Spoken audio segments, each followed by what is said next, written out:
ఇదిగో ప్రభువా, నా పరిస్థితి చూడయ్యా, సరిచేయి ప్రభువా. మారాన్ని మధురంగా మార్చేవాడు దేవుడు మాత్రమే. నమ్మేవారు హల్లెలూయా చెప్తామా?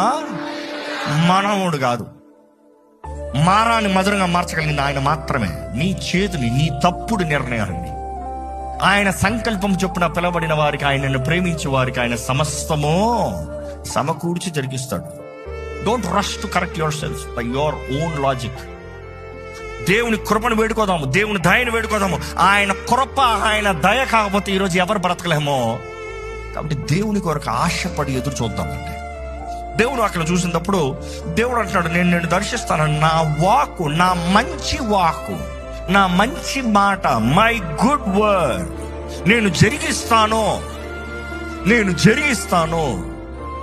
దేవుడు జరిగిస్తానన్నప్పుడు దేవుడు జరిగిస్తాడండి, అందులో తిరుగులేదు. ఎందుకంటే 11వ వచనం చూస్తే, నా తలంపులు మీ పట్ల మేలైన తలంపులే గాని హానికరమైనవి కాదు, కీడుకరమైనవి కాదు. ఎక్కడ బిగ్గర చెప్పండి, నా దేవుడు నా పట్ల మేలైన తలంపులు కలిగి ఉన్నాడు. అందరూ చెప్పాలి, నా దేవుడు నా పట్ల మేలైన తలంపులు కలిగి ఉన్నాడు. ఇది సత్యం అండి.